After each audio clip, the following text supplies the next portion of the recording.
ನಾವು ಚಿಕ್ಕ ಹುಡುಗರಿದ್ದಾಗ ನಮ್ ಇಡೀ ಶಿವಮೊಗ್ಗಕ್ಕೆ ಒಂದೇ ಒಂದು ಮೆಡಿಕಲ್ ಶಾಪ್ ಸರ್, ಜೊರಾರಿ ಕಂಪ್ನಿ ಅಂತ ಒಂದಿತ್ತು ಸರ್.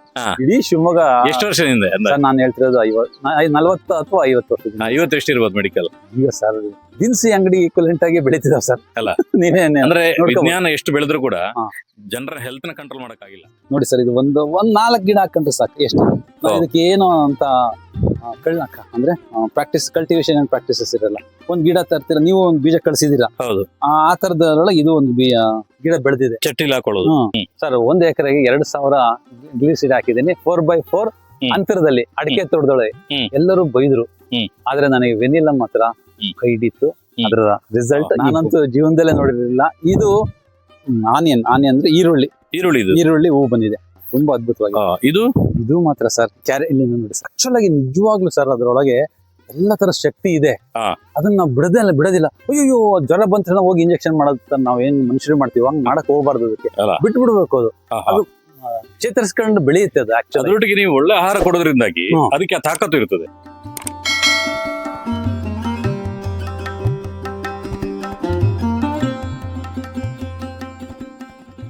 ಸಂಪೂರ್ಣ ಸಹಜ ಕೃಷಿ ಯೂಟ್ಯೂಬ್ ಚಾನಲ್ನ ಎಲ್ಲ ವೀಕ್ಷಕರಿಗೂ ನಮಸ್ಕಾರ. ನಾನು ಶಿವಪ್ರಸಾದ್ ಮಲೆಬೆಟ್ಟು. ನಾನಿವತ್ತು ಶಿವಮೊಗ್ಗ ಜಿಲ್ಲೆಗೆ ಬಂದಿದ್ದೇನೆ. ಶಿವಮೊಗ್ಗದಿಂದ ಸುಮಾರು 8 ಕಿಲೋಮೀಟರ್ ದೂರದಲ್ಲಿರುವಂಥ ಅರಿಗೆ ಎನ್ನುವಂಥ ಸುಮಾರು 33 ವರ್ಷದ ಈ ತೋಟ ಸಾವಯವ ತೋಟ. ಅತ್ಯದ್ಭುತವಾಗಿರುವಂಥ ಒಂದು ಸಾವಯವ ತೋಟದ ಒಂದು ಸಂಗತಿಯನ್ನು ತೋರಿಸೋದಕ್ಕೋಸ್ಕರ ಬಂದಿದ್ದೇನೆ. ಈಶ್ವರಪ್ಪನವರು ಅಂತೇಳಿ ಅತ್ಯಂತ ವ್ಯವಸ್ಥಿತವಾಗಿ ಸಾವಯವ ಕೃಷಿಯನ್ನು ಮಾಡ್ತಾರೆ. ಶಿವಮೊಗ್ಗದಲ್ಲಿ ನಡೆಯುವಂಥ ಒಂದು ವಿಶೇಷ ಸಾವಯವ ಸಂತೆಗೆ ಬೇಕಾಗಿ ಒಂದಷ್ಟು ಸೊಪ್ಪು ತರಕಾರಿಗಳನ್ನು ಕೂಡ ಸಾವಯವ ರೀತಿಯಲ್ಲಿ ಬೆಳೆದು ಒಂದಷ್ಟು ಜನ ಸಾವಯವ ಆಸಕ್ತರಿಗೆ ಕೊಡುವಂಥ ಪ್ರಯತ್ನವನ್ನು ಮಾಡ್ತಾರೆ. ಬನ್ನಿ, ಪಾಲಿ ಹೌಸ್ನಲ್ಲಿ ಬೆಳೆದಿರುವಂಥ ಸೊಪ್ಪು ಹೇಗೆ ಬೆಳೀತಾರೆ, ಅದರ ಸಾಧಕ ಬಾಧಕಗಳೇನು, ಅದರ ಜೊತೆ ಅವರ ಮನೆ ಮೇಲೆಗೆ ಅದ್ಭುತವಾಗಿರುವಂಥ ಒಂದು ಕೈತೋಟ ಕೂಡ ಇದೆ, ಅದನ್ನು ಕೂಡ ತೋರಿಸ್ತೇನೆ. ಸ್ನೇಹಿತರೆ, ನಮ್ಮ ಜೊತೆ ಹಿರಿಯ ಸಾವಯವ ಕೃಷಿಕರಾಗಿರುವಂಥ ಈಶ್ವರಪ್ಪನವರು ಇದ್ದಾರೆ. ಸರ್ ನಮಸ್ತೆ. ನಮಸ್ತೆ ಶಿವಪ್ರಸಾದ್, ಹೇಗಿದ್ದೀರಿ? ಚೆನ್ನಾಗಿದ್ದೀನಿ ಸರ್. 30 ವರ್ಷದಿಂದ ಸಾವಯವ ಕೃಷಿ ಮಾಡೋದು ಅಂತ ಹೇಳೋದು ಒಂದು ದೊಡ್ಡ ತಪಸ್ಸು. ಇವತ್ತು ಸಾವಯವ ಸಂತೆಗೋಸ್ಕರ ಜನರಿಗೆ ಒಂದಷ್ಟು ಸಾವಯವದ ಅರಿವು ಮೂಡಿಸ್ಬೇಕು ಅಂತೇಳಿ ನೀವು ಬೆಳೆದು ಕೂಡ ಅದನ್ನು ಮಾರಾಟ ಮಾಡ್ತಿದ್ರಿ ಜನರಿಗಾಗಿ. ಯಾವ ವೆರೈಟಿ ಬೆಳಿತಿದ್ರಿ ಸರ್? ಸರ್ ಈಗ ನನ್ಗೆ ಈ ಗುಂಪಲ್ಲಿ ಒಂದು ನನಗೆ ಕೊಟ್ಟಿರ್ತಕ್ಕಂಥ ಅರಿವೆ ಸೊಪ್ಪನ್ನ ನೀವು ಬೆಳ್ಕೊಡಿ. ನನ್ ಮೇಜರ್ ಅರಿವೆ ಸೊಪ್ಪನ್ನೇ ಬೆಳೆಯೋದು. ಒಂದು ವಾರಕ್ಕೆ ಒಂದು 150 ಕಟ್ಟು ಆ ಒಂದು ರೇಂಜ್ ಅಲ್ಲಿ ಅರಿವೆ ಸೊಪ್ಪು, ಮತ್ತೆ ಬೇರೆ ಯಾವ್ದಾರ ಸೊಪ್ಪು. ನಾನು ಈಗ 3 ಸೊಪ್ಪನ್ನು ಹಾಕಿದ್ದೀನಿ. ಇದು 10 ದಿನದ ಅರಿವೆ ಸೊಪ್ಪಿನ ಗಾತ್ರ. ಇದು ಯಾವ ವೆರೈಟಿಗಳಲ್ಲಿ? ಇದ್ರ ಕೆಂಪು, ನೀವು ಹಿಡಿತಿರೋದು ಕೆಂಪು. ಇದು ಪ್ಯೂರ್ ಹಸಿರು. ನಿಮ್ ಪಕ್ಕದಲ್ಲಿರೋದು ಮಿಕ್ಸೆಡ್. ಅದು ಒಂದ್ ಸಣ್ಣ ಕಲರ್ ನವಿಲುಗರಿ ಹೆಂಗಿರ್ತದೆ ನೀವೇ ಹೇಳ್ಬೇಕು. ಅದೇನು ಒಟ್ಟಿಗೆ 3. ಇದು ನಾನು ಈಗ ಒಂದು 6 ತಿಂಗಳಿಂದ ಇದನ್ನ ನಾವು ಕಲ್ಟಿವೇಟ್ ಮಾಡ್ತೇನೆ. ಇಲ್ಲಿ ತರಕಾರಿ ಜೊತೆಗೆ ವಿವಿಧ ಬೆಳೆಗಳನ್ನ ನಾನು ಹಾಕಿರ್ತೀನಿ. ಮೊದಲನೇದು ಕಪ್ಪು ಅರಿಶಿಣ ಕಾಣ್ತಾ ಇದೆ ಇಲ್ಲಿ. ನೆಕ್ಸ್ಟ್ ಅದ್ರ ಪಕ್ಕದಲ್ಲಿ ಅಡಿಕೆ ಇದೆ. ಅದ್ರ ಪಕ್ಕದಲ್ಲಿ ಆ ಕಡೆ ಹೋದ್ರೆ ನಿಮ್ಗೆ ಪೇರ್ಲೆ ಸಿಗುತ್ತೆ. ಆ ಕಡೆ ಸೈಡ್ ಅಲ್ಲಿ ಬದನೆ ಇದೆ. ಅಲ್ಲಿ ಬನಾನಾ ಇದೆ. ಅಂದ್ರೆ ಒಂದು 5-6 ಕ್ರಾಪ್ ನ ಬೆಳೆಯೋದ್ರಿಂದ ನಮ್ಗೆ ಕೀಟ ಬಾಧೆಗಳು ಬರೋದೇ ಇಲ್ಲ. ಇಲ್ಲಿ ಕೀಟ ಬಾಧೆಗಳೆಲ್ಲ ಶೇರ್ ಮಾಡ್ಕೊಂಡ್ಬಿಡ್ತವೆ. ಯಾವ್ಯಾವ್ದು ಬೇಕೋ ಅದಕ್ಕೆ ಹೋಗಿ ಅದಕ್ಕೆ ಇಷ್ಟವಾಗಿರೋದು ನಾವು ತಿಂತವೆ. ಒಂದನೇ ಇಲ್ಲ ಅಂದ್ರೆ ನಾನು ಸೊಪ್ಪು ಹಿಂಗೆ ಚೆನ್ನಾಗಿ ಬರ್ತಿದ್ದಿಲ್ಲ, ಇಲ್ಲ ತೂತ ಮಾಡ್ಬಿಡ್ತಿದ್ವಿ. ಅದೊಂದು ಅಡ್ವಾಂಟೇಜ್. 4-5 ಬೆಳೆನ ಒಂದೇ ಫ್ಲಾಟ್ ಅಲ್ಲಿ ಬೆಳೆಯೋದ್ರಿಂದ ಒಂದು ಅಡ್ವಾಂಟೇಜ್. ಅಂದ್ರೆ ಸಹಜವಾಗಿ ಕೆಮಿಕಲ್ ಕೃಷಿಯಲ್ಲೆಲ್ಲ ಒಂದ್ ಗದ್ದೆಯಲ್ಲಿ ಒಂದನ್ನೇ ಬೆಳಿತಾರೆ ಅಲ್ವಾ? ಹೌದು. ಆಗ ಅಲ್ಲಿ ಬೇರೆ ಅದ್ ಬಿಟ್ರೆ ಬೇರೆ ಆಹಾರ ಇರೋದಿಲ್ಲ ಕೀಟಕ್ಕೆ. ಅದನ್ನೇ ಆಹಾರವಾಗಿ ಅದು ತಿಂತಾ ಹೋಗುತ್ತೆ. ಇಲ್ಲಿ ಡಿಸ್ಟ್ರಿಬ್ಯೂಟ್ ಅಂದ್ರೆ ಬೇರೆ ಬೇರೆ ಕಡೆ ಹೋಗುತ್ತೆ. ಈಗ ನನಗೆ ಇದು ತಿನ್ಬೇಕು ಅಂದ್ರೆ ಇದಕ್ಕೆ ಹೋಗುತ್ತೆ. ನೆಕ್ಸ್ಟ್ ಯಾವ್ದಿದು ಅಡಿಕೆಗೆ ಹೋಗುತ್ತೆ, ಪೇರ್ಲೆಗೆ ಹೋಗುತ್ತೆ, ಅಥವಾ ಬಾಳೆಗೆ ಹೋಗುತ್ತೆ. ಅಲ್ಲ ಆ ಕಡೆ ಬದನೆ ಇದೆ. ಬೇರೆ ಇನ್ನೊಂದು ಯಾವ್ದೋ ಒಂದ್ 2-3 ತರಕಾರಿಗಳಿದಾವೆ. ಅವು ಏನ್ ಬೇಕಾದ ಒಂಚೂರು ತಿನ್ಬೋದು ಅಲ್ಲ. ಕರೆಕ್ಟ್. ಇದ್ರ ಬಗ್ಗೆ ಸ್ವಲ್ಪ ಹೇಳಿ ಸರ್, ಇದೇನು ವಿಶೇಷ? ಇದು ಕಪ್ಪು ಅರಿಶಿಣ ಅಂತೇಳಿ. ಈ ಕಪ್ಪು ಅರಿಶಿಣ ರೆಕಗ್ನೈಸ್ ಮಾಡೋದೇ ಒಂದು ತುಂಬಾ ಸುಂದರವಾಗಿದೆ ನೋಡ್ರಿ. ಇಲ್ಲ ಎಲೆಗಳು ಹೇಗಿರುತ್ತೆ ಅಂದ್ರೆ ಇಲ್ಲಿ ಆಲ್ಮೋಸ್ಟ್ ಇದು ಬ್ರೌನ್ ಅಥವಾ ಬ್ಲಾಕ್ ಅಂತ ಕರಿತೀವಿ ಈ ಎಲೆ. ಇದು ನಮ್ಮ ತಲೆಯಿಂದ ಹಿಡಿದು ನಮ್ಮ ಪಾದದವರೆಗೂ ನಮ್ಮ ಬಾಡಿಯನ್ನ ಆರೋಗ್ಯಕರವಾಗಿ ಮೇಂಟೈನ್ ಮಾಡುತ್ತೆ. ಇದನ್ನ ಕಲ್ಕತ್ತಾದಲ್ಲಿ ಇರ್ತಕ್ಕಂಥ ಕಾಳಿ ದೇವರಿಗೆ ಇದರಿಂದನೇ ನೈವೇದ್ಯ ಮಾಡೋದು. ನಮ್ಮಲ್ಲಿ ದಕ್ಷಿಣ ಕನ್ನಡದಲ್ಲಿ ಎಲ್ಲ ಅಂದ್ರೆ ಭಾರತದಲ್ಲಿ ಹಳದಿಯನ್ನ ನಾವು ಕಾಳಿ ಅಂದ್ರೆ ದುರ್ಗೆಗೆ ಅಥವಾ ಕಾಳಿ ಮಾರಿಕಾಂಬ ಅವರಿಗೆಲ್ಲ ಹಳದಿಯನ್ನ ಅಂದ್ರೆ ಅರಿಶಿಣವನ್ನ ಹಚ್ಚಿ ನಾವು ನೈವೇದ್ಯ ಮಾಡ್ತೀವಿ. ಆದ್ರೆ ಆ ಕಲ್ಕತ್ತಾದಲ್ಲಿ ಕರಿ ಅರ್ಶನದಿಂದನೇ ನೈವೇದ್ಯ ಮಾಡೋದು. ಹ್ಮ್. ಹಾಗಾಗಿ ಕಲ್ಕತ್ತಾ ಕಾಳಿ ಯಾವಾಗ್ಲೂ ಬ್ಲ್ಯಾಕ್ ಆಗಿರ್ತದೆ. ಹ್ಮ್. ಅದು ತುಂಬಾ ನಮ್ಮ ಆರೋಗ್ಯಕ್ಕೆ, ನಮ್ಮ ತಲೆಯಿಂದ ಹಿಡಿದು ನಮ್ಮ ಉಗುರಿನವರೆಗೂ ಎಲ್ಲದನ್ನು ಬಾಡಿಯನ್ನ ಮೇಂಟೈನ್ ಮಾಡುತ್ತೆ. ಅದಕ್ಕೆ ನೀವು ಹೆಚ್ಚಿನ ಮಾಹಿತಿಗೆ ಗೂಗಲ್ ಸರ್ಚ್ ಮಾಡ್ತಾರೆ. ಇದರಲ್ಲಿ 5 ಕೆಮಿಕಲ್ ಕಾಂಪೋನೆಂಟ್ ಇದೆ. ಹ್ಮ್. ಆ ಹಳದಿ ಅರ್ಶನದಲ್ಲಿ ಒಂದೇ ಒಂದಿರೋದು ಅದು ಕುರ್ಕುಮಿನ್ ಅಂತ ಹೇಳಿ. ಹ್ಮ್. ಇದ್ರೊಳಗೆ ಆ ತರದವು 5 ಕಾಂಪೋನೆಂಟ್ಸ್ ಇದಾವೆ. ಹ್ಮ್. ಅದನ್ನ ನೀವು ಯೂಸ್ ಮಾಡೋದ್ರಿಂದ ನೀವು ಉಪಯೋಗ ಪಡ್ಕೋಬಹುದು. ನೋಡಿ ಸರ್ ನೋಡಿ ಸರ್, ಇದು ಇನ್ನೊಂದು ತರಕಾರಿಗಳಲ್ಲಿ ನುಗ್ಗೆ ಸೊಪ್ಪು. ನಮ್ಮ ಪ್ರಧಾನ ಮಂತ್ರಿಯವರು ಹೇಳ್ತಾರೆ ಹಾ. ಸೂಪರ್ ಫುಡ್ ಗಳಲ್ಲಿ ಇದನ್ನ ತಿನ್ಲೇಬೇಕು ಅಂತ. ನುಗ್ಗೆ ಸೊಪ್ಪನ್ನ, ನುಗ್ಗೆ ಹೂ. ನುಗ್ಗೆ ಹೂವು, ನುಗ್ಗೆ ಸೊಪ್ಪು. ಹ್ಮ್. ಇದನ್ನ ಒಂದು ಇಡಿಯಷ್ಟನ್ನ ಕಟ್ಟಿ ಅದನ್ನ 20 ರೂಪಾಯಿಗೆ ಇದನ್ನ ಸೇಲ್ ಮಾಡ್ತೀವಿ. ಒಂದು 150ರಿಂದ 200 ಗಿಡಗಳು ನಾನು ಓಡಾಡೋ ರಸ್ತೆಯಲ್ಲಿ ಹಾಕೊಂಡಿದ್ದೀನಿ. ಅಂದ್ರೆ ಸೊಪ್ಪು ಅಂತ ಕೇವಲ ಹರಿವೆ ಮಾತ್ರ ಅಲ್ಲ, ವಿಟಮಿನ್ ಸಿ ಇರುವಂತ ನುಗ್ಗೆ ಸೊಪ್ಪು ಕೂಡ ಅಲ್ವಾ? ಸೂಪರ್ ಫುಡ್ಗಳಲ್ಲಿ ಇದು ಒಂದು. ಸರ್, ಅಲ್ಲಿ ನೀವು ಚಿಕ್ಕ ಸೊಪ್ಪನ್ನ ನೋಡಿದ್ರೆ ಹೌದು. ಇದು 1 ತಿಂಗಳು 10 ದಿವಸ ಆಗಿದೆ, ದೊಡ್ಡದಾಗಿದೆ. 3 ಸಲ ಕಿತ್ಕೊಟ್ಟಿದೀವಿ, ಹಾ. ಲಾಸ್ಟ್. ಇದ್ರ ಜೊತೆಗೆ ನಮಗೆ ಇನ್ನೊಂದು ಬೈ ಪ್ರಾಡಕ್ಟ್ ಅಂದ್ರೆ ಹಾ. ಇದು ಇದು ಒಣಗೊನೆ ಸೊಪ್ಪು ಅಂತ ಕರಿತೀವಿ ಇದನ್ನ. ಏನ್ ಸರ್ ಇದು ಕಳೆನಾ? ಕಳೆ ಅಂತ ನೋಡ್ರಿ, ಕಳೆ. ಇದು ಒಣಗೊನೆ ಸೊಪ್ಪು, ಕಣ್ಣಿಗೆ ತುಂಬಾ ಒಳ್ಳೆ ಸೊಪ್ಪು ಇದು. ಹಾ. ಇದೊಂದು. ಇನ್ನೊಂದು ಅಂದ್ರೆ ಇದು ನೆಟ್ಟಿರೋದು ನೀವು? ಇಲ್ಲ ಸರ್, ಇದು ನೆಲದಿಂದ ಅದಷ್ಟಿಗೆ ಅದೇ ಬಂದಿರ್ತಕ್ಕಂಥ ಸಹಜವಾಗಿ ಬೆಳೆದಿರುವಂತ ಕಳೆ. ಸಹಜವಾಗಿ ಬೆಳೆದಿರ್ತಕ್ಕಂಥ ಕಳೆ. ಆದ್ರೆ ನಮ್ಮ ಆರೋಗ್ಯಕ್ಕೆ ಒಳ್ಳೆಯ ಅಂದ್ರೆ ಪದಾರ್ಥ. ಇದನ್ನು ನೀವು ಸಂತೆಯಲ್ಲಿ ಮಾರಾಟ ಮಾಡ್ತೀರಾ? ಖಂಡಿತ ಸರ್, ಇದನ್ನು ಮಾಡ್ತೀವಿ. ಅವ್ರ ತೋಟದಲ್ಲಿ ಇಲ್ವಾ ಸರ್, ಇದು ಬರ್ಬೇಕಲ್ಲ. ಅಂದ್ರೆ ಎಲ್ಲ ಔಷಧಿಯಾಗಿ ಸಾಯಿಸಿ ಬಿಟ್ಟಿದ್ದಾರೆ ಅಲ್ವಾ? ಎಲ್ಲ ಔಷಧಿ ಹಾಕಿ ಸಾಯಿಸಿದ್ರೆ ನೋಡ್ರಿ, ಬೈ ಪ್ರಾಡಕ್ಟ್ ಅನ್ನು, ಕಳೆಯನ್ನು ನಾವು ಬೆಳೆಯಾಗಿ ನಾವು ಎಷ್ಟು ತಿನ್ಬೋದು. ಕಟ್ಟಿಗೆ ಎಷ್ಟು ಇರ್ತದೆ? ಇದು ಒಂದು ಕಟ್ಟು ಇಷ್ಟು ದಪ್ಪ ಇರುತ್ತೆ, 20 ರೂಪಾಯಿದಂಗೆ ಕೊಡ್ತಾರೆ. ನೋಡಿ ಸ್ನೇಹಿತರೆ, ನಾನು ಇಲ್ಲಿ ಬಂದಾಗ ಏನ್ ಇಷ್ಟು ಕಳೆ ಬೆಳೆದಿದೆ ಅಂತ ಸರ್ ಹತ್ರ ಕೇಳಿದೆ. ಸರ್ ಹೇಳಿದ್ರು ಇದನ್ನ ನಾವು ಮಾರಾಟ ಮಾಡ್ತೀವಿ, ಒಣಗಣೆ ಸೊಪ್ಪಲ್ಲ. ಒಣಗೊನೆ ಸೊಪ್ಪು ಕಣ್ಣಿಗೆ. ಅದೇ ರೀತಿಯಲ್ಲಿ ಇನ್ನೊಂದಿದೆ ಸ್ನೇಹಿತರೆ, ನಾನು ಇದಕ್ಕಿಂತ ಮೊದಲು ನಮ್ಮ ಮಲೆಬೆಟ್ಟು ಫಾರ್ಮ್ ವಿಡಿಯೋದಲ್ಲಿ ನಿಮ್ಗೆ ತೋರಿಸಿದೆ. ಇದು ಕೂಡ ನಾನು ದೂರದಿಂದ ನೋಡುವಾಗ ಏನಿದು ಇಷ್ಟು ಕಳೆ ಬೆಳೆದಿಲ್ಲ ಅಂತ ಅನ್ಸತ್ತೆ. ಆದ್ರೆ ಇದು ಕಳೆ ಅಲ್ಲ, ಇದು ಬೆಳೆ. ಹೇಳಿ ಸರ್. ಇಲ್ಲಿದೆ ನೋಡ್ರಿ, ನೋಡ್ರಿ, ಇದಿದೆ ನೋಡ್ರಿ, ಕಾಯಿ ಬಿಟ್ಟಿದೆ. ಹೌದು. ಇದು ಕರಿ ಕಾಯಿ ಬಿಡುತ್ತೆ. ಇದು ಹೌದು. ಇದು ಗಣಿಕೆ ಸೊಪ್ಪು ಅಂತ ಕರೀತಾರೆ. ಹಾ. ಇದನ್ನು ಸಹ ಒಳ್ಳೆ ಆರೋಗ್ಯಕ್ಕೆ ಒಳ್ಳೇದು. ಹಾ. ಸರ್, ಇದು ಹಣ್ಣಾದ್ರೆ ಹಾ. ನೋಡ್ರಿ, ಇವೆಲ್ಲ ಹೌದು. ಬೈ ಪ್ರಾಡಕ್ಟ್ ನಮಗೆ. ಕರೆಕ್ಟ್. ಅಲ್ಲೆಲ್ಲ ಅದನ್ನ ಯಾವ್ದನ್ನು ಸಾಂಬಾರ್ ಮಾಡಿ ತೋರಿಸಿ, ಒಂದು ಕಟ್ ಮಾಡಿ ತೋರಿಸಿ. ಅದು ಒಂದು ಚಿಗುರು, ಎಷ್ಟು ಉದ್ದ ಚಿಗುರು ಇರಬೇಕು ಅಂತ. ಗಣಿಕೆ ಸೊಪ್ಪಿದು ಅದು ಗಣಿಕೆ ಅಲ್ಲ, ಅದು ಇದು ಗಣಿಕೆ ಸೊಪ್ಪು. ತೆಗಿರಿ. ಈ ತರದ್ದು. ಇದನ್ನು ಪಲ್ಯ ಮಾಡೋದು. ಪಲ್ಯ ಮಾಡ್ತಾರೆ. ಸೇಮ್ ನಮ್ಮ ಕಾಳುಗಳ ಜೊತೆಗೆ ಇದೊಂದು ಬೇಯಿಸಿ ಒಟ್ಟಿಗೆ ನಮ್ ದೇಹಕ್ಕೆ ಹೋದ್ರೆ ಸಾಕು. ಸರ್, ಇದು ಹಸಿ ಸೊಪ್ಪನ್ನೇ ತಿನ್ಬೋದು ಸರ್, ಇದೆಲ್ಲ. ಹೌದಾ? ನಿಮ್ಗೆ ಈ ಕಳೆಯಿಂದನೇ ಹಾಗಾದ್ರೆ ವಾರದಲ್ಲಿ ಒಂದಷ್ಟು ನಿಮ್ಗೆ ಆಗುತ್ತೆ, ಸಂಪಾದನೆ ಆಗುತ್ತೆ. 500 ರೂಪಾಯಿ ಸಂಪಾದನೆ ಆಗುತ್ತೆ ಅಲ್ಲ, ಕಳೆಯಿಂದ. ಎಂತ ವಿಶೇಷ ಸರ್. ನಾವೆಲ್ಲ ರೈತರುಗಳೆಲ್ಲ ಅದಕ್ಕೆ ಔಷಧಿ ಹಾಕಿ ಕಳೆಯನ್ನು ಸಾಯಿಸಕ್ ಪ್ಲಾನ್ ಮಾಡ್ತಿದ್ವಿ ನೋಡ್ರಿ. ಆದ್ರೆ ನೀವು ಪಾಲಿಹೌಸ್ ಅಲ್ಲಿ ಕಳೆ ಬೆಳೆಸ್ತಿದ್ರಿ. ನಾವೇನು ಅದಕ್ಕೆ ಕಷ್ಟ ಪಡೋದೇ ಬೇಡ. ಅದ್ ನೋಡಿ, ಏನು ಅದ್ಭುತವಾಗಿ ಬೆಳೆದಿದೆ ನೋಡ್ರಿ. ಆಲ್ಮೋಸ್ಟ್ 3 ಅಡಿ ಅಷ್ಟು ಇಟ್ಟಿದೆ, 2.5-3 ಅಡಿ ಹೈಟ್ ಇದೆ ಅಲ್ಲ ಸ್ನೇಹಿತರೆ. ಇದ್ರ ಒಳಗಡೆ ಇವರು ಪೂರ್ತಿ ಕೃಷಿ ಮಾಡ್ತಾ ಇರ್ತಾರೆ. ಮಾಡಿ ಮುಗಿತಿದ್ದಾಗೆ ಇದರಲ್ಲಿ ಕಳೆ ಬೆಳೀತದೆ. ಆ ಕಳೆಯು ಕೂಡ ಒಂದೊಂದು ಬೆಳೆ ಅಂತ ಹೇಳ್ತಾರೆ. ಇಲ್ಲಿ ಸಬ್ಸಿಗೆ ಸೊಪ್ಪು ಹಾಕಿದ್ರಲ್ಲ ಸರ್? ಅದಿದೆ ಸರ್. ಇದಾಯ್ತಾ, ಬೆಳವಣಿಗೆ ಆಯ್ತಾ ಇದ್ರದ್ದು? ಅದ್ರದ್ದು ಹಾ. ಅಂದ್ರೆ ಪಾಲಿ ಹೌಸ್ ಅಲ್ಲಿ ಮೋಸ್ಟ್ಲಿ ಅದು ಚೆನ್ನಾಗಿ ಬರಲ್ಲ ಅಂತ ಕಾಣುತ್ತೆ ಸರ್, ನನಗೆ ಅನ್ಸಿರೋದು. ಅದು ಬರ್ಬೇಕಿತ್ತು ಇಷ್ಟೊತ್ತಿಗೆ ಅಲ್ಲ. ಈಗ ಒಬ್ರು ಒಂದೊಂದು ಟೈಪ್ ನ ಪ್ರಯೋಗಗಳನ್ನು ನಾವು ಮಾಡ್ತೇವೆ. ಇದರಲ್ಲಿ ಬದನೆ ಕೂಡ ಹಾಕಿದಿರಲ್ಲ? ಬದನೆ ಹಾಕಿದೆ ಸರ್. ಸಾವಯವ ಕೃಷಿಯಲ್ಲಿ ರೋಗ ನಿಯಂತ್ರಣ ಅನ್ನುವಂಥದ್ದು ತುಂಬಾ ಕಷ್ಟ ಅಂತ ತುಂಬಾ ಜನರು ಹೇಳುವಂತದ್ದು. ಈಗ ನೀವು ಹೇಗೆ ರೋಗ ನಿಯಂತ್ರಣಕ್ಕೆ ಕೆಲಸ ಮಾಡ್ತೀರಿ? ಸರ್, ನಾನು ಹಾಕೋದು ಅದಕ್ಕೇನ್ ಹಾಕ್ಬೇಕು, ನೆಲಕ್ಕೆ ಹಾಕಿ ಬೆಳೆದಿರ್ತೀವಿ ಅಷ್ಟೇ. ಇನ್ನು ಉಳಿದಿದ್ ನೀನೇ ನೋಡ್ಕೋಬೇಕಪ್ಪ, ನಾವು ಬಂದಿನ ಪ್ರತಿಯೊಂದು ಸ್ಟೆಪ್ ಅಲ್ಲೂ ನಿನಗೆ ಔಷಧಿ ನಾವೇನು ಕೊಡಕ್ ಸಾಧ್ಯ ಇಲ್ಲ ಅಂತ ಒಂದ್ಸಲ ಕೈ ಬಿಟ್ರೆ ನೋಡಿ ಸರ್, ಇದು ಹೇಗಿದೆ ಇದು. ನಾನು ಹಾಕಿದ್ದು ಸ್ವಲ್ಪ ಈ ಕಡೆ ಐತಿ ಸರ್, ಅದು ಬದನೆ ಹಾಕಿರೋದು ಈ ಕೀಳ್ಲಿಕ್ಕೆ ಬಂದಿದ್ದೇನೆ. ಕೀಳ್ಲಿಕ್ಕೆ ಅಷ್ಟೇ. ಆಮೇಲೆ ಮೇಲೆ ನೀರೊಂದು ಸಹಜವಾಗಿ ಬೀಳುತ್ತೆ ಅಷ್ಟೇ. ಅದರ ಒಳಗಿನ ಕಾನ್ಫಿಡೆನ್ಸ್ ಅನ್ನು ನೀವು ಬಿಲ್ಡ್ ಮಾಡ್ತೀರಿ ಗಿಡಕ್ಕೆ. ಆಕ್ಚುಲ್ ಆಗಿ ನಿಜವಾಗ್ಲು ಸರ್, ಅದ್ರೊಳಗೆ ಎಲ್ಲ ತರ ಶಕ್ತಿ ಇದೆ. ಅದನ್ನ ನಾವು ಬಿಡೋದಿಲ್ಲ. ಅಯ್ಯೋ, ಜ್ವರ ಬಂತ ಹೋಗಿ ಇಂಜೆಕ್ಷನ್ ಮಾಡೋದ್ ನಾವೇನ್ ಮನುಷ್ಯರು ಮಾಡ್ತೀವಿ, ಹಂಗ್ ಮಾಡಕ್ ಹೋಗ್ಬಾರ್ದು. ಅದಕ್ಕೆ ಬಿಟ್ಟು ಬಿಡ್ಬೇಕು. ಅದು ಚೇತರಿಸ್ಕೊಂಡು ಬೆಳೆಯುತ್ತೆ. ಅದು ಅದ್ರೊಟ್ಟಿಗೆ ನೀವು ಒಳ್ಳೆ ಆಹಾರ ಕೊಡೋದ್ರಿಂದಾಗಿ ಅದಕ್ಕೆ ತಾಕತ್ತು ಇರ್ತದೆ, ಇಮ್ಯುನಿಟಿ. ಈಗ ನೀವು NPK ತಗೊಂಡು ಮುಟೆ ತಂದು ಹಾಕಿದ್ರೆ ಅದರ ಸ್ವಂತಿಕೆನೇ ಇಲ್ದಿರ್ಲಿಕ್ಕಿಲ್ಲ.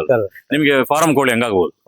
ಇದು ಅದರ ತಾಕತ್ತು ಇರ್ತದೆ. ಹೌದು ಅಲ್ಲ, ಭೂಮಿಯೊಳಗೆ ತಾಕತ್ ಬಂದಾಗ್ಲೇನೆ ತಾಕತ್ ತೀರ್ಕೊಂಡು ಕರೆಕ್ಟ್ ಜೀವನ ಮಾಡ್ತಾರೆ ಸರ್. ಅವೆಲ್ಲ ಸೂಪರ್ ಆಗಿ ಹೂ ಬಿಡ್ತಾ ಇದೆ ಸರ್. ಹೂ ಬಿಡ್ತಾ ಇದೆ ನೋಡ್ರಿ, ನಾವು ಹಾಕಿರೋದಷ್ಟೇ ಬಂದ್ ಕೀಳೋದು. ಅದೇ ನಾನೇ ನಿಮ್ಗೆ ತೋರಿಸಿದ್ದು. ಇಲ್ಲಿ ಬದನೆ ಆಗಿದೆ, ನೀವು ಹಾಕಿರೋದು ಮಾತ್ರ ಅಲ್ಲ. ನಾವು ಈ ಕಡೆ ಎಲ್ಲ ಬರೀ ಅದೇ ಗೋಣಿ ಸೊಪ್ಪು ನೋಡಿ ಬೆಳಿತಾ ಇದಾವೆ ಅಲ್ಲ. ಅದೇ ಆ ಕಡೆ ಮುಳುಸೋತೇನೆ ಲಾಸ್ಟ್ ಅಲ್ಲಿ. ಹೌದು. ಸರ್ ನೀವ್ ಹೇಳಿದ್ರಲ್ಲ ನಾನು ಹಾಕಿದ್ದಷ್ಟೇ ಈ ಬೀಜ. ಹಾ. ಈಗ ನೀವ್ ಹೇಳಿದ್ಮೇಲೆ ಈಗ ನೋಡ್ರಿ ಕಾಯಿ. ನಾನಲ್ಲಿ ಹೇಳಿದ್ದು ಮುಳ್ಳು ಸೌತೆ ಅಂತ ಹೇಳಿ, ಮುಳ್ಳು ಸೌತೆ ಅಲ್ಲ ಇದು ಅಲ್ಲ, ಚೀನಿ ಇದು ಪಂಪ್ಕಿನ್ ಅಂತ ಕರಿತೀವಿ, ಹಾ. ಬೂದುಗುಂಬಳಕಾಯಿ. ಹಾ. ಸಣ್ಣದು ಇದು ಅಲ್ಲ, ಸಿಹಿ ಕುಂಬಳಕಾಯಿ ಇದು. ಸಿಹಿ ಕುಂಬಳಕಾಯಿ ಅಲ್ಲ ನೋಡಿ, ಎಲ್ಲೊಂದಾಗಿದೆ, ಇಲ್ಲಿ. ಸೂಪರ್ ಇದೆ ಅಲ್ಲ. ಅಂದ್ರೆ ಪರ್ಮನೆಂಟ್ ಸೆಟಪ್ ಮಾಡಿದ್ರಿ. ಹೌದು ಸರ್, ಇದು ಪರ್ಮನೆಂಟ್. ಅಲ್ಲೊಂದ್ ಬೀಜ 2 ಬೀಜ ಹಾಕಿದ್ರೆ ಅದೇ ಅದ್ರ ಮೇಲಿಂದ ಹಂಗೆ ಫ್ಲೋ ಆಗುತ್ತೆ. ನಮ್ಗೆ ಹಾಕದಷ್ಟೇ ಸರ್, ಒಂಚೂರು ಗೊಬ್ಬರ ಹಾಕಿ ಹಾಕ್ಬಿಟ್ರೆ ನೆಕ್ಸ್ಟ್ ಕಿತ್ಕೊಂಡು ಹೋಗಕ್ ಅಷ್ಟೇ ನಾವು ಬರೋದು. ಅಂದ್ರೆ ಕೆಲಸಗಳು ಹೆಚ್ಚು ಮಾಡ್ಲಿಕ್ಕಿಲ್ಲ, ಮಾಡ್ಕೊಳೋದಕ್ಕೆ ಪರ್ಮನೆಂಟ್ ಸೆಟಪ್ ಮಾಡಿಡುದು ಅಲ್ವಾ. ಹೌದು, ಆ ಮೆಥಡ್ ನೋಡಿ ಸ್ನೇಹಿತರೆ. ಈ ರೀತಿಯ ಸಿಮೆಂಟ್ ಕಂಬಗಳು ಹಾಕಿದ್ರೆ 2 ಸ್ಟೆಪ್ ಅಲ್ಲಿ ಹಗ್ಗ ಕಟ್ಟಿದ್ರೆ 2 ಸ್ಟೆಪ್ ಅಲ್ಲಿ ಗಟ್ಟಿಯಾಗಿ ನಿಲ್ತದೆ. ನೀವು ದಿನ ಅದರಿಂದ ಓಡುವ ಅಗತ್ಯಗಳು ಇರುವುದಿಲ್ಲ. ಅದರ ಮಧ್ಯದಲ್ಲಿ ನೋಡಿ ಗ್ಲಿಸಿರಿಯಾ ಹಾಕಿದ್ರಿ ಅಲ್ಲ ಸರ್, ಏನ್ ಹಾಕಿದ್ರು ಸರ್? ಅದು ತಾಯಿ ಹಾಲಿದ್ದಂಗೆ ಸರ್. ಹಾ. ಗ್ಲಿಸಿರಿಯಾ ನನಗೆ 1993 ಹಾಕುವಂತ ಒಂದು ಅದೃಷ್ಟ ಸಿಕ್ತು. ಹಾ. ಭೂಮಿಗೆ ನೀವು ಎವ್ರಿ 10 ಫೀಟ್ ಅಥವಾ 20 ಫೀಟ್ ಒಂದೊಂದು ಇರ್ಲೇಬೇಕು. ಎವ್ರಿ 4 ಫೀಟ್ ಇದ್ರಂತ ನೀವು ಏನು ಹಾಕೋದೇ ಬೇಡ, ನಿಮ್ಗೆ ಎಲ್ಲದೂ ನಿಮಗೆ ಸಿಗುತ್ತೆ. ಏನಾದ್ರು ರಿಸಲ್ಟ್ ಸಿಕ್ಕಿತ್ತು ನಿಮ್ಗೆ? ಸರ್ ಅದು ಹಳೆ ಕತೆ ಹೇಳ್ಬೇಕಾ ಸರ್? ಅಲ್ಲ ಬೇಡ ಅಲ್ಲ, ಹೇಳ್ಬೇಕು ಸರ್. ಯಾಕಂದ್ರೆ ನೀವು ಒಂದು ಕತೆ ಹೇಳಿದ್ರಿ, ಹಿಂದೆ ವೆನಿಲಾ ಹಾಕಿ ಎಲ್ಲ ಮುಳುಗಿದವ್ರು ಇರೋದು ಅಂತಂದ್ರೆ ವೆನಿಲಾ ಹಾಕಿ ನೀವು ಸಕ್ಸಸ್ ಆಗಿದ್ರಿ ಅಂತ ಹೇಳಿದ್ರಿ. ಹೇಳಿ ಸರ್. ನನಗೆ 93ನೇ ಇಸ್ವಿಯಲ್ಲಿ ನಮ್ಮ ಪ್ರಥಮ ಗುರು ಪುರುಷೋತ್ತಮ ರಾವ್ ತೀರ್ಥಹಳ್ಳಿ ಅವ್ರು ನಮ್ಮ ಸಾವಯವ, ಅವ್ರು ನಿಮ್ ಗುರುಗಳ? ಸರ್. ಅದ್ ನಾವು ಅದನ್ನ ಇಲ್ಲಿ ಎಳ್ಕೊಂಡ್ ಬಂದ್ರು. ಅಲ್ಲಿಂದ ನಾವು ಅವರ ಒಂದು ಹಾದಿಯಲ್ಲಿ ನಾವು ತುಳಿತಿದ್ವಿ ಸರ್. ಅಲ್ಲಿ ಅವರು ಅದು ವೆನಿಲಾಕಿ ಸಪೋರ್ಟಿಂಗ್ ಪ್ಯಾಂಟ್ ಹಾಕ್ಬೋದು ಅಂತ ಒಂದು ಮಾತು ಹೇಳಿದ್ರು. ಅವರು ಅದದು ಅದಕ್ಕೇನಂತಾರೆ ಸರ್, ಹುಳ ಬೆಳೆಸ್ತಾರಲ್ಲ ಅದಕ್ಕೇನಂತಾರೆ, ರೇಷ್ಮೆಗೆ ಅವರು ವೆನಿಲಾ ಹಾಕಿದ್ರು. ನಾನು ರೇಷ್ಮೆ ಹಾಕ್ಲಿಲ್ಲ, ನಾನು ಗ್ಲಿಸಿರಿಯಾ ಅಂತ ತಗೊಂಡೆ ಸರ್. 1 ಎಕರೆಗೆ 2000 ಗ್ಲಿಸಿರಿಯಾ ಹಾಕಿದ್ದೀನಿ. 4x4 ಅಂತರದಲ್ಲಿ ಅಡಿಕೆ ತೋಟದೊಳಗೆ. ಎಲ್ಲರೂ ಬೈದ್ರು, ಆದ್ರೆ ನನಗೆ ವೆನಿಲಾ ಮಾತ್ರ ಕೈ ಹಿಡಿತು. ಅದರ ರಿಸಲ್ಟ್ ಈ ಭೂಮಿ. ಈಗ ಅದರಿಂದ ಖರೀದಿರ ಎಷ್ಟಾಗಿತ್ತು ಆ ಟೈಮಲ್ಲಿ? ಆ ಟೈಮಲ್ಲಿ ನನಗೆ 19 ಲಕ್ಷ ಬಂದಿತ್ತು ಸರ್. ಆ ಟೈಮಲ್ಲಿ ಒಂದ್ ಸ್ವಲ್ಪ ಸಾಲ ಮಾಡಿ, ಒಂದ್ 6 ಲಕ್ಷ ಸಾಲ ಮಾಡಿ ಇದನ್ನ ತಗೊಂಡೆ ಸರ್. ನೀವು ಗುಂಪಾಗಿ ಒಂದು 4-5 ವೆರೈಟಿ ತರಕಾರಿಗಳನ್ನ ಬೆಳೆದಿದ್ದ ಅಂತ ತೋರಿಸಿದ್ರಿ. ನಿಮ್ಗೆ ಈಗ ಪ್ರತಿನಿತ್ಯಕ್ಕೆ ಬೇರೆ ವೆರೈಟಿಗಳು ಬೇಕಾಗತ್ತೆ, ಆಗ ನೀವು ಪುನಃ ಸಾವಯವ ಸಂತೆಯನ್ನು ತರ್ತೀರಾ ಹೇಗೆ ಸರ್? ಇಲ್ಲ, ನಾನು ಕೈ ತೋಟ ಒಂದ್ ಮಾಡ್ಕೊಂಡಿದ್ದೀನಿ ಮನೆ ಮುಂದ್ಗಡೆನೆ, ಅಲ್ಲಿ ಕೆಲವು ಇದೆ ತೋರಿಸಿ. ನೋಡಿ ಸ್ನೇಹಿತರೆ, 1-2 ದೊಡ್ಡದಾಗಿರುವಂತ ಒಂದು ತರಕಾರಿಯ ಮರ, ಎಲ್ಲರೂ ಬೆಳೆಸಬಹುದಾದ ತರಕಾರಿ ಮರ ಸರ್. ಇದರ ಪಕ್ಕದಲ್ಲಿ ಅಡಿಕೆ ಹಾಕಿದ್ರೆ ಇನ್ನೊಂದಷ್ಟು ಸಂಪಾದನೆ ಆಗ್ತಿತ್ತು ನಿಮ್ಗೆ, ಆದ್ರೂ ಇದನ್ನು ಬಿಟ್ಟಿದ್ರಲ್ಲ ಯಾಕೆ ಸರ್? ಇಲ್ಲಿ ನಾನು ಸಾವಯವ ಸಂಪೂರ್ಣ ಕೃಷಿ ಹೇಗಿರ್ಬೇಕು ಅಂದ್ರೆ ನನ್ನ ದಿನನಿತ್ಯ ನನಗೆ ಆಹಾರ ಸಿಗ್ಬೇಕು.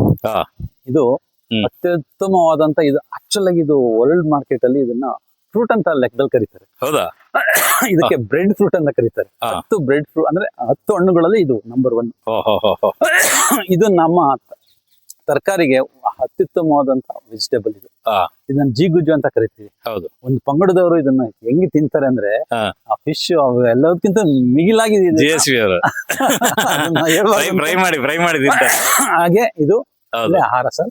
ಅಟ್ಲೀಸ್ಟ್ ಒಬ್ಬ ರೈತರ ಮನೇಲಿ ಇದು 1 ಅಥವಾ 2 ಇದ್ರೆ ಇಡೀ ವರ್ಷಿಡೀ ಸ್ವಲ್ಪ ಸಿಗ್ತಾ ಹೋಗುತ್ತೆ. ಅಂದ್ರೆ ಈ ಗಿಡದ ಬಗ್ಗೆ ಏನ್ ಹೇಳ್ತಾರೆ ಅಂದ್ರೆ ಸರ್, ನೀವೀಗ ಸಾವಯವ ಕೃಷಿಯಲ್ಲಿ ಒಂದಷ್ಟು ಜೀವಾಮೃತ ಸೆಗಣಿ ಎಲ್ಲ ಹಾಕ್ತೀವಿ, ಇದಕ್ಕೆ ಏನು ಹಾಕ್ಬೇಕಾಗಿ ನೋಡಿ ಸರ್, ಅಲ್ಲಿ ಏನೆಲ್ಲ ಹಾಕಿದೆ. ನ್ಯಾಚುರಲ್ ಆಗಿ ಮರದಲ್ಲಿ ಆಗುವಂತ ಒಂದು ಫ್ರೂಟ್ ಅಲ್ಲ, ನ್ಯಾಚುರಲ್. ನಾವು ಏನು ಹಾಕದೇ ಬೇಡ. ವರ್ಷಿಡೀ ನಮಗೆ ನುಗ್ಗೆ ಇವೆಲ್ಲವೂ ಆ ತರದ ಪದಾರ್ಥಗಳಲ್ಲ. ಇದನ್ನು ಹೆಚ್ಚೆಚ್ಚು ಉಪಯೋಗ ಮಾಡಬೇಕು, ಆಗ immunity power sir. Immunity power ಚೆನ್ನಾಗಿ ಬೂಸ್ಟ್ ಆಗುತ್ತೆ ಅಲ್ಲ. ನಿಮ್ಮ ಆರೋಗ್ಯದ ರಹಸ್ಯವೂ ಇದೇ ಇರ್ಬೇಕು ಅನ್ಸತ್ತೆ ಅಲ್ಲ? ಇಲ್ಲ ಸರ್, ಅದ್ರ ಜೊತೆಗೆ ಇರ್ತೀವಲ್ಲ, ಅದು ನಮಗೆ ಕೊಡ್ತಾ ಹೋಗುತ್ತೆ. ಈಗ ಪಾಲಿಯೋಸೆಲ್ ಬಿಟ್ಟಿರ್ತಕ್ಕಂಥ ತರಕಾರಿ ನೋಡಿದ್ವಿ. ಹೌದು. ಈಗ ನನ್ನ ಮನೆ ಮುಂದ್ಗಡೆ ನನ್ನ ಮನೆಗೆ ಏನೇನ್ ಬೇಕು ಆ ಸಣ್ಣ ತರಕಾರಿಗಳನ್ನ ತೋರಿಸ್ತಾ ಹೋಗ್ತೀನಿ ಸರ್. ಇದು ಒಂದು ವೆರೈಟಿ ಬದನೆ. ನೆಕ್ಸ್ಟ್ ಇದು ಒಂದು ವೆರೈಟಿ ಸೊಪ್ಪು, ಕರಿವೆ ಸೊಪ್ಪು. ನೆಕ್ಸ್ಟ್ ಇದು ದ್ರಾಕ್ಷಿ ಆಗಿದೆ ಸರ್. ದ್ರಾಕ್ಷಿ ಇನ್ನೂ ಆಗಿಲ್ಲ ಸರ್. ಇದೊಂದು ಅರಿವೆ ಸರ್. ಇದು ನಿಮ್ಗೆ ಏನ್ ಹೆಸರು ಇದಕ್ಕೆ? ಬಾಂಬೆ ಹುಳಿ ನಮ್ ಕಡೆ ಹೇಳೋದು ಸರ್. ಅದೇ ಗೋಂಗೂರು ಅಂತ ಹೇಳ್ತಾರೆ. ನೀವ್ ಹೇಳ್ಬೇಕು ಸರ್, ಎಕ್ಸ್ಪ್ಲೇನ್ ಮಾಡಿ. ಕರೆಕ್ಟ್. ಇದೆರಡು ಹೂ ಯಾವ್ದು ಸರ್? ಒಂದೇ ರೀತಿ ಇದೆ, ತುಂಬಾನೇ ಅದ್ಭುತವಾಗಿ ಕಾಣುತ್ತೆ. ನಾನಂತೂ ಜೀವನದಲ್ಲೇ ನೋಡಿರ್ಲಿಲ್ಲ. ಇದು ಈ ನನ್ನ ಎಡಗೈನಲ್ಲಿ ಇರ್ತಕ್ಕಂಥದ್ದು ಆನಿಯನ್ ಅಂದ್ರೆ ಈರುಳ್ಳಿ ಹೂ ಬಂದಿದೆ. ವಾವ್, ನೋಡಿ ಸ್ನೇಹಿತರೆ, ಈರುಳ್ಳಿಯ ಹೂ ಇದು ತುಂಬಾ ಅದ್ಭುತವಾಗಿ. ಇದು ಮಾತ್ರ ಸರ್ ಕ್ಯಾರೆಟ್. ನೋಡಿ ಸರ್, ಕ್ಯಾರೆಟ್ ಇದು ತುಂಬಾ ಹೂ ಆಗಿದೆ ಸರ್. ಇದು ಮಾತ್ರ ಅಮೇಝಿಂಗ್, ಅದ್ಭುತ ಅಲ್ಲ? ನೋಡಕ್ಕೆ ಆನಂದ ಆಗುತ್ತೆ ಸರ್. ಇದು ನಾವು ಸಾಧಾರಣ ಈ ಹೊರಗಡೆ ಎಲ್ಲ ನರ್ಸರಿಯಲ್ಲಿ ಸಿಗೋ ಹೂಗಳೇ ದೊಡ್ಡದು ಅನ್ಕೊಂಡಿರ್ತೀವಿ. ಅದ್ರ ತರಕಾರಿಲಿ ಆಗ ಹೂ ಇದೆಲ್ಲ, ಅದ್ರ ಎದುರಿಗೆ ಯಾವ್ದು ಇಲ್ಲಲ್ಲ. ಏನ್ ಸರ್ ಇದು ಅದ್ಭುತ. ಒಂದು ನಮ್ಮ ಅಂಗೈ ಅಗಲ ಅಷ್ಟು ಹೋಗ್ಬಿಟ್ಟಿದೆ ಅಲ್ಲ. ಜೀವನ ಅದೆಷ್ಟು ಅದ್ಭುತವಾಗಿ ಬೆಳೆಸ್ಕೊಳ್ತಾ ಇದೆ ನೋಡ್ರಿ. ಅಲ್ಲ. ತನ್ನ ಕ್ಯಾರೆಟ್ ಮತ್ತೆ ಇದನ್ನು ಈರುಳ್ಳಿಯನ್ನು ಒಟ್ಟಿಗೆ ಬೆಳೆಸ್ತಿರಲ್ಲ ಸರ್ ಅದನ್ನ ಬೇರೆ ಸ್ವಲ್ಪ ಬುಡ ತೋರಿಸಿ ಸರ್ ಅದ್ರದ್ದು. ಇಲ್ಲಿ ನೋಡಿ ಅಲ್ಲ ಇದು ಈರುಳ್ಳಿ ಈರುಳ್ಳಿ, ಇದು ಈರುಳ್ಳಿ, ಇದ್ರದ್ದು ಇದು ನೋಡಿ ಸ್ನೇಹಿತರೆ, ನೋಡಿ ಹೆಂಗೆ ಅದ್ರ ಕ್ಯಾರೆಟ್ ಬೆಳೆದಿರೋದು ನೋಡಿ ದಪ್ಪ. ಅದೇನು ಬೇರೆ ಕಲರ್ ಇದ್ದಂಗಿದೆ. ಸರ್ ಇದು ನಮ್ಮ ಲೋಕಲ್ ಅಲ್ಲ ಸರ್, ಲೋಕಲ್ ಅಲ್ವಾ? Local carrot, local carrot. Daily ಉಪಯೋಗಿಸ್ತಕ್ಕಂಥ ತರಕಾರಿಗಳಲ್ಲಿ ಹಸಿಮೆಣಸಿನಕಾಯಿ ಒಂದು ಅದ್ಭುತವಾದಂತ ಸ್ಪೈಸಿ ಫುಡ್ ಅದು. ನೋಡಿ ಸರ್, ಇದು ಒಂದ್ 4 ಗಿಡ ಹಾಕೊಂಡ್ರೆ ಸಾಕು. ಎಷ್ಟು ಇದಕ್ಕೆ ಏನು ಅಂತ ಕಳ್ಳಕ ಅಂದ್ರೆ ಪ್ರಾಕ್ಟೀಸ್, ಕಲ್ಟಿವೇಶನ್ ಅಂಡ್ ಪ್ರಾಕ್ಟೀಸಸ್ ಇರಲ್ಲ. ಒಂದ್ ಗಿಡ ತರ್ತೀರಾ ನೀವು, ಒಂದ್ ಬೀಜ ಕಳ್ಸಿದೀರಾ, ಹೌದು, ಆ ತರದೊಳಗೆ ಇದು ಒಂದು ಗಿಡ ಬೆಳೆದಿದೆ. ಚಟ್ಟಿಲ್ ಹಾಕೊಳ್ಳೋದು. ಒಂದು ಪಾಟಲ್ಲಿ ಹಾಕಿದೀವಿ ನಾವು. ಇದಕ್ಕೆ ತೀರ ನೋಡ್ರಿ, ತೀರ ಏನು ಅದಕ್ಕೆ ತಲೆ ಕೆಡ್ಸ್ಕೊಂಡಿಲ್ಲ. ಅದು ಅದ್ಭುತ. ಇದು ಮೋಸ್ಟ್ಲಿ ಇದು 2 ವರ್ಷದ ಗಿಡ ಸರ್. ಇದು 2 ವರ್ಷದಿಂದ ಆಗ್ತಾ ಇದೆ. 2 ವರ್ಷದಿಂದ ದೊಡ್ಡದಾಗತ್ತಾ, ಆಮೇಲೆ ಇದನ್ನ ಕಟ್ ಮಾಡ್ಬಿಡ್ತೀವಿ. ನಿಮ್ ಮನೆಗೆ ಇದೆ ಹಸಿಮೆಣಸಿನಕಾಯಿ ಅಲ್ಲ? ಈ ತರದ ಒಂದ್ 4 ಗಿಡ ಇಟ್ಕೊಂಡ್ಬಿಟ್ರೆ ಒಂದ್ ಫ್ಯಾಮಿಲಿ ರನ್ ಮಾಡ್ಬೋದು, ಪ್ರತಿ ವರ್ಷನೂ ರನ್ ಮಾಡ್ಬೋದು. ಅಲ್ಲ ಅಂದ್ರೆ ಸಿಟಿಗೆ ಹೋಗ್ಬೇಕಾದ್ರೆ ಸ್ವಲ್ಪ ಕಾಯಿ ಮೆಣಸಿನಕಾಯಿ ತೊಂದ್ರೆ ತರ್ಬೋದಲ್ಲ ಸರ್? ಅಲ್ಲಿಂದ ತಂದ್ರೆ ಏನೇನ್ ಹಾಕಿರ್ತಾರೆ, ಏನೇನ್ ಸ್ಪ್ರೇ ಮಾಡಿರ್ತಾರೆ ನಿಮಗೆ ಹೇಳ್ಬೇಕಾ ಸರ್? ಕರೆಕ್ಟ್. ನಾವು ಎಷ್ಟು ಸಾಧ್ಯನೋ ಆ ಒಂದು ರಾಸಾಯನಿಕಗಳಿಂದ ಮುಕ್ತವಾಗಿದ್ರೆ ಆಸ್ಪತ್ರೆಯಿಂದ ನಾವು ದೂರ ಇರ್ತೀವಿ. ಅಂದ್ರೆ ನಮ್ಮಲ್ಲಿ ಒಂದು ಹೊರಡಿದೆ, ಬಾಯಿಗೆ ಕೋಲ್ ಹಾಕೋದು ಅಂತ ಹೇಳಿ, ಅಂದ್ರೆ ಕುಟ್ಟುದು ಅಂತ ಹೇಳಿ. ಹಂಗೆ ಸುಮ್ಮನೆ ಕೇಳುದು ಸರ್, ಏನ್ ಹೇಳ್ತೀರಿ ನೋಡೋ ಮಿಂಟಲ್ಲಿ. ಕೆಲವೊಂದ್ಸಲ ಪ್ರಶ್ನೆಗಳು ಸ್ವಿಂಗ್ ಆಗ್ತದೆ. ಅದೊಂದು ಬದ್ನೆ ನೋಡಿ ಸರ್, ಕರಿ ಬದ್ನೆ ಕೆಳಗಡೆ ಕಾಣುತ್ತೆ. ಗೋಣಿ ಅಲ್ಲ, ಗೋಣಿಗೆ ಏನೇನ್ ತುಂಬಿಸಿದ್ರಿ? ಗೋಣಿ ಚೀಲಕ್ಕೆ ಅದೇ ನಮ್ಮ ಮಣ್ಣು, ತರಕಾರಿ, ಮಣ್ಣು ಮರಳು, ನೆಕ್ಸ್ಟ್ ನಮ್ಮ ಗೊಬ್ಬರ, ನಮ್ಮ ಸುಳ್ಳು ಗೊಬ್ಬರ, ಮಲೆನಾಡು ಗಿಡ್ಡ, ಮತ್ತೆ ಇನ್ನೊಂದು ಯಾವ್ದು ಗೆಣಸಿ ಕಡೆಯಿಂದ ಅದು ಬೇರೆ 2 ವೆರೈಟಿ ಇದಾವೆ. ಟೊಮೆಟೊನು ಹಾಕಿದಿರಿ? ಟೊಮೆಟೊ ಕಟ್ಟಿ ಆಗಿದೆ. ಸ್ಟ್ರಾಬೆರಿ ಆಯ್ತಾ ಸರಿ ಸರ್? ಸ್ಟ್ರಾಬೆರಿ ಬಂದ್ವಿ ಸರ್. ನನ್ನ ಮೊಮ್ಮಗಳು ಬಂದ್ರು ಸ್ಟ್ರಾಬೆರಿ ಹತ್ರನೇ ಹೋಗ್ಬಿಡ್ತಾಳೆ. ಅಲ್ಲ, ಬಾರಿ ಇಷ್ಟ ಅವಳು, ಬಹಳ ಇಷ್ಟ ಅದು ಮಕ್ಕಳಿಗೆ. ಕರೆಕ್ಟ್. ಅಂದ್ರೆ ನೀವೊಂದು ಸಂದೇಶ ಕೊಡ್ತಿದ್ದೀರಿ, ಮನೆಯಲ್ಲೇ ಗಿಡಗಳನ್ನು ಮಾಡ್ಬೇಕು ಅಂತ ಅಲ್ವಾ ಸರ್? ನಿಮ್ದೇ ಸರ್ ಇದು ಟೊಮೆಟೊ ಚೆನ್ನಾಗಿ ಬಂದಿದೆ ಅಲ್ಲ ಸರ್? ಟೊಮೆಟೊ ಚೆನ್ನಾಗಿ. ಅದಾದ್ಮೇಲೆ ಇದು ಬೆಸ್ಟ್ ಪಪ್ಪಾಯಿ ಹಾಕಿದ್ರಿ ಸರ್? ನಮ್ ಲೋಕಲ್ ತುಂಬಾ ಟೇಸ್ಟಿ ಪಪ್ಪಾಯಿ ಸರ್ ಇದು. ನಿಮ್ ತೋಟದ ಮಧ್ಯೆ ತೋಟದ ಮಧ್ಯದಲ್ಲಿ ಅಂದ್ರೆ ಸುಲಭದಲ್ಲಿ ಆಗುವಂತ ತರಕಾರಿ ಮತ್ತು ಹಣ್ಣು ಎರಡೂ ಒಂದೇ ಅಲ್ವಾ? ಹೌದು, ಈಸಿ. ಹಣ್ಣು ಮಾಡಬಹುದು ಮತ್ತು ತರಕಾರಿನೂ ಮಾಡಬಹುದು. ಕರೆಕ್ಟ್ ಅಲ್ಲ ಸರ್? ಕೊಟ್ಟಂತ ತರಕಾರಿ ಬೀಜಗಳು ಇದು ಅದೇ ಕರಿವೆ, ಬೆಂಡೆ, ಮೂಲಂಗಿ ಬೆಳೆದಿದೆ ಸರ್. ಆಗ್ತಾ ಹೋಗ್ತೀನಿ ಅಲ್ಲ, ಕೆಲವು ಕಡೆ ನಮ್ಗೆ ಭಯ ಆಗ್ತದೆ. ಯಾಕಂದ್ರೆ ಕೆಲವು ಬಾರಿ ಏನೇನೋ ಕ್ಲೈಮೇಟ್ ಕಾರಣಕ್ಕೋಸ್ಕರ ಎಲ್ಲ ಮೊಳಕೆ ಬರೋದಿಲ್ಲ. ಹೌದು, ಅವ್ರೇನೋ ಅಂದ್ಕೋತಾರೆ ನಮ್ಗೇನೋ ಮೊಳಕೆ ಬಂದಿಲ್ಲ ಹಾಗೆ ಹೀಗೆ ಅಂತ ಹೇಳಿ. ಹೌದು, ಕಿರಿಕಿರಿ ಮಾಡ್ತಿರ್ತಾರೆ. ಅದಕ್ಕೆ ನಾವೊಂದು 98-97 ಇರ್ತವೆ, ಅವು ಹಾಕೊಂಡ್ಬಿಡೋದು. ನಮ್ಗೆ ಎಷ್ಟು ಬೀಜ ಹುಟ್ಟಿದಾವೆ ಅಂತ ಒಂದು ಅನುಭವನಕ್ಕೂ ಬರುತ್ತೆ. ಕರೆಕ್ಟ್. ಹಂಗೆ. ಹೌದು, ಅಜೋಲ ಇವು 4-5 ಇದ್ರೊಳಗೆ 42% ಪ್ರೋಟೀನ್ ಇದೆ ಅಂತ ಹೇಳ್ತಾರೆ ಸರ್. ನಮ್ಮ ದನ, ತೊಗರಿ ಗಿಡನು ರೆಡಿ ಮಾಡಿ ಇಟ್ಟಿದ್ರಿ ಬೇಕಲ್ಲ ಸರ್? ಅಲ್ಲ ಸರ್, ಇದು ಹೂಗಳು ಇದೆ, ಒಟ್ಟೊಟ್ಟಿಗೆ ಹೂಗಳು ಇದೆ ಅಲ್ಲ? ನಿಮ್ಮ ಮನೆಯವರಿಗೆ ಇಷ್ಟನಾ ಮೇಡಮ್ಗೆ? ನಮ್ಮ ಮನೆಯವ್ರದ್ದು ಸರ್, ಇದು ಮೇಜರ್ ಗಾರ್ಡನ್. ಇದು ಅವರ ಆಸಕ್ತಿ ಮೇರೆಗೆ ಹಿಂಗ್ ಬೆಳೆದಿದೆ. ಸೂಪರ್ ಇದೆ ಸರ್. ಹೂವಿನ ಗಿಡಗಳ ಜೊತೆ ತರಕಾರಿ ಗಿಡಗಳು. ಏನಾದ್ರೂ ನಮ್ಮ ದೇಶದ ಮಹಿಳೆಯರು ಹೂವಿನ ಗಿಡಕ್ಕೆ ಏನ್ ಗಮನ ಕೊಡ್ತಾರೆ, ಅಷ್ಟೇ ಗಮನ ಸ್ವಲ್ಪ ತರಕಾರಿ ಗಿಡ ಕೊಟ್ರೆ ಈ ದೇಶದಲ್ಲಿ ಆಸ್ಪತ್ರೆ ಕೆಲಸ ಇಲ್ದಂಗಾಗತ್ತೆ. ಹೌದು, ಖಂಡಿತ. ಹೌದಲ್ಲ? ನಾವು ಚಿಕ್ಕ ಹುಡುಗರಿದ್ದಾಗ ನಮ್ ಇಡೀ ಶಿವಮೊಗ್ಗಕ್ಕೆ ಒಂದೇ ಒಂದು ಮೆಡಿಕಲ್ ಶಾಪ್ ಸರ್. ಸರ್, ಇನ್ನೊಂದು ಇಲ್ಲಿ ನಿಮಗೆ ಹೇಳಿ ಸರ್, ಅದ್ರ ಬಗ್ಗೆ ನಂಗೆ ಬೇಕಾದ ಮಾಹಿತಿ ಹೇಳಿ.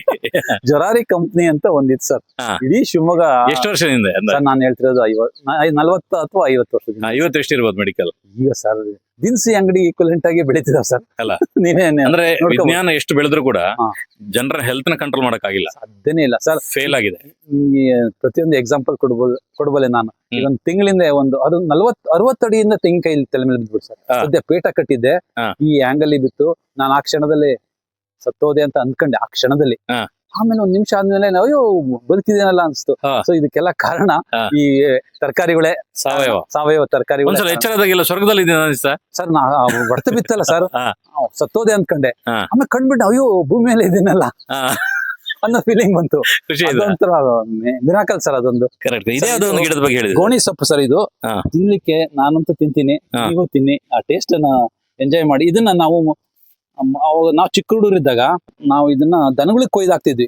ಆ ನಂತರ ಎಜುಕೇಶನ್ ಆದಂಗೆ ಸೊ ಇದು ತುಂಬಾ, ಇದರೊಳಗೆ ಕ್ಯಾಲ್ಸಿಯಂ ಹೈಯೆಸ್ಟ್ ಕ್ಯಾಲ್ಸಿಯಂ, ಸೊಪ್ಪುಗಳಲ್ಲಿ ಹೈಯೆಸ್ಟ್ ಕ್ಯಾಲ್ಸಿಯಂ ಇರ್ತಕ್ಕಂಥ ಸೊಪ್ಪು ಗೋಣಿ ಸೊಪ್ಪು.